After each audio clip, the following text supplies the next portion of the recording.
I, William Jefferson Clinton, do solemnly swear. I, Jimmy Carter. I, Barack Hussein Obama. I, George Walker Bush, do solemnly swear. So help you God. Help me God. So help me God. So help me God. So help me God. So help me God. So help you God. So help me God. So help me God.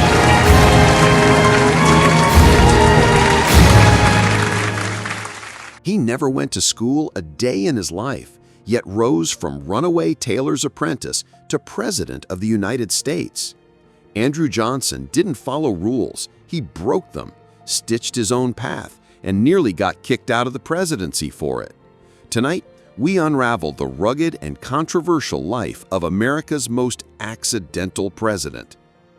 This man was tasked with the difficult responsibility of rebuilding, or more appropriately, reconstructing the United States in the years following. He didn't enter the world with a silver spoon.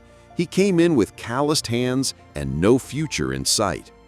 Born December 29, 1808 in a log cabin in Raleigh, North Carolina, Andrew Johnson lost his father young, a man who passed away saving enslaved boys from drowning. Apprenticed to a tailor at 14, he ran away, illiterate but determined. His earliest life was less about opportunity and more about survival. He learned by listening to clients read aloud in the tailor shop, soaking in language and knowledge like oxygen. Books became his escape and education his rebellion. By the time he married Eliza McCardle in 1827, she wasn't just his wife, she was his tutor. She taught him to read, write, and count. With her help, the boy who once fled in silence found his voice. Even as president, he stitched his own clothes and kept a pocket-sized Constitution close, because no matter how far he rose, he never forgot the threadbare beginnings that shaped him. But it was certain that his destiny wasn't stitched to cloth, it was stitched to real power. A needle and thread opened the door, but politics kicked it off the hinges. In Greenville, Tennessee, Andrew Johnson set up a modest tailor shop, and between hemming trousers and patching coats, he stitched together more than garments. He stitched together influence. His shop doubled as a public square, a political classroom, and a debate hall. Locals stopped by for alterations and left talking politics. The once illiterate boy was now reading newspapers aloud, quoting Jefferson, and hammering out his own ideas on liberty and government. By sheer will, he climbed, first as mayor of Greenville, then as a member of the Tennessee state legislature. His populist message, defending the working class and attacking elite privilege, resonated. In 1843, Johnson won a seat in the U.S. House of Representatives, where he served for a decade. Then came 2 years as governor of Tennessee, and by 1857 he was in the U.S. Senate, carving out a reputation as a fierce defender of states' rights and the Constitution. Then the Union cracked. When the Southern states seceded, Johnson stunned both North and South. He refused to follow Tennessee's lead, becoming the only Southern senator to remain loyal to the Union. His defiance caught President Lincoln's attention, and he was appointed military governor of Tennessee in 1862. From that position, Johnson imposed federal authority on a rebellious state, balancing loyalty with iron-fisted control. Yet, despite his meteoric rise, Johnson's roots never left him.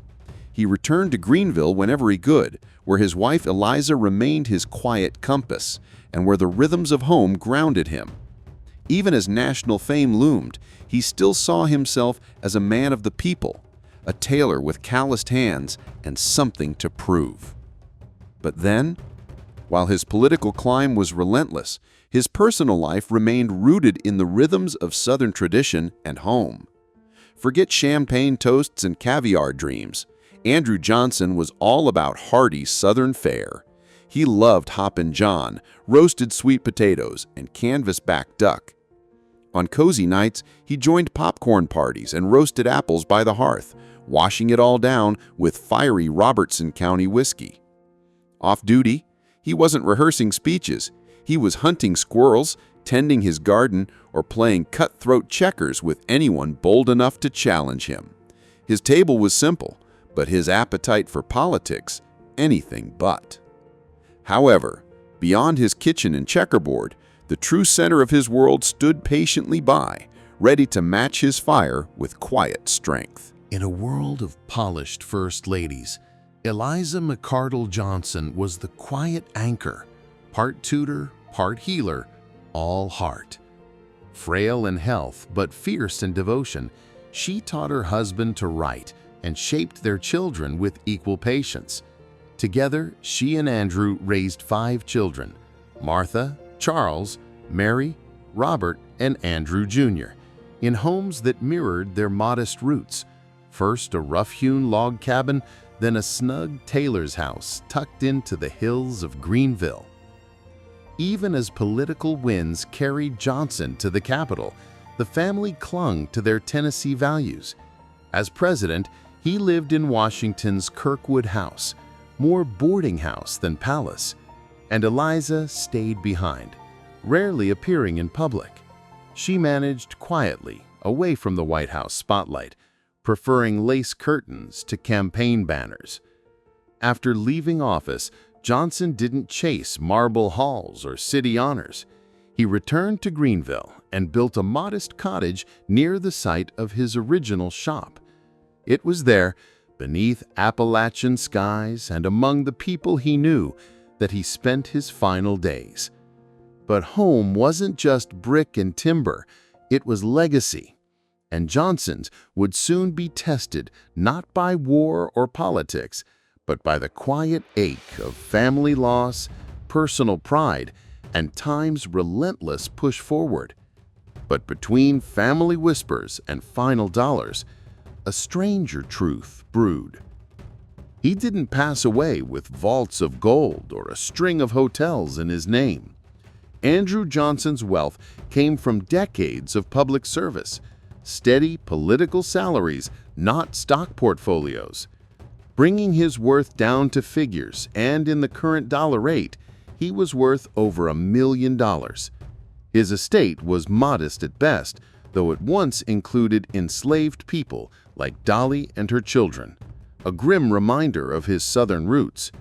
No empires, no flashy legacies, just land, livestock, and a pension.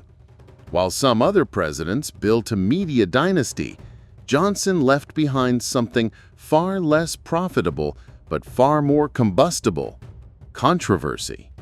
And behind that controversy, a man with habits so peculiar they'd make even the boldest senator shift in his seat. One drink too many, or just one speech too sloppy? Andrew Johnson's 1865 vice presidential inauguration turned into a drunken debacle, with slurred words and red-faced embarrassment broadcast across the Capitol. On the 4th of March 1865, Andrew Johnson made a drunk vice presidential inaugural address in Washington, D.C. Was he an alcoholic? Historians clash. Some say he sipped daily. Others argue he was disciplined, even reserved. But here's what we know. He read aloud for fun, memorized the Constitution, and never forgot his tailoring roots. Thread by thread, habit by habit, Johnson stitched himself into history, flaws and all. But one habit he couldn't shake: a searing temper that would collide head-on with the Constitution itself. He wasn't elected, he inherited the seat drenched in Lincoln's blood. Andrew Johnson took office on April 15, 1865, just hours after Lincoln's assassination, stepping into a nation broken by war and desperate for healing. But Johnson's idea of healing? It was like using Band-Aids on bullet wounds. Started from nothing and worked his way to the top. But on the other hand, we have a person who was the wrong person at the time. He offered sweeping pardons to former Confederates, vetoed civil rights legislation, and pushed for a fast, soft Reconstruction, one that favored reunion over justice. To many freedmen and radical Republicans, it felt like betrayal. Congress, determined to protect newly freed slaves, clashed with Johnson at every turn. He vetoed the Freedmen's Bureau Extension and Civil Rights Act of 1866. Congress overrode both, a historic first. By 1868, tensions hit a breaking point. Johnson fired Secretary of War Edwin Stanton, violating the Tenure of Office Act. That single act triggered the first presidential impeachment in American history. The Senate came within one vote, just one vote, of removing him from office. Yet, not everything under his watch was fire and fury. In 1867, Secretary of State Secretary William Seward negotiated the Alaska Purchase, $7.2 million for a vast icy land some mocked as Seward's Folly. Today, it's considered a geopolitical bargain. Still, domestically, Johnson's leniency opened the door for Southern states to enact black codes, laws that sought to control, limit, and re-subjugate African Americans. Well, by 1868, Andrew Johnson's days as president were numbered. He was never going to be re-elected. Reconstruction slowed, racial violence surged, and the nation's wounds deepened. History never quite forgave him. He became a symbol of missed opportunities and bitter division. But here's the exhausting fact. Johnson, once the accidental president, spent his post-presidency years trying to claw back relevance. He ran for office again and again, and finally made it back to the Senate in 1875, the only former U.S. president ever to do so. However, it's necessary to note that power fades, but buried truths have a way of resurfacing. Johnson was the 17th president of the United States. So, credit him or discredit him, his presidency matters. Of course, he was remembered, but beneath the presidential portraits and Constitution quotes lies a darker legacy Johnson never advertised. He owned an enslaved girl named Dolly, just a teenager, who bore children while in his household. Historians suspect the fathers may have been Johnson's sons or Johnson himself.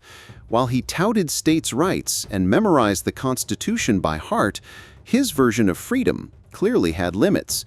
Yet he also greenlit the Alaska deal, Seward's Folly, a move mocked then but praised now. He left behind contradictions wrapped in stars and stripes, but the final act of his life? That might just be the most haunting chapter yet. Like a ghost returning to his battlefield, Andrew Johnson clawed his way back to Washington in 1875, this time as a U.S. Senator, the only ex-president ever to do so. But his comeback tour didn't last. Just months later, he collapsed near Carter Station, Tennessee, dead at 66. They buried him draped in the American flag, a copy of the Constitution in his pocket, perhaps his final silent rebuttal to those who impeached him. But history wouldn't be so easily swayed. Because while Johnson exited the stage, the echo of his presidency would go on for generations, and not always for the better. Andrew Johnson left behind a legacy tangled in contradiction.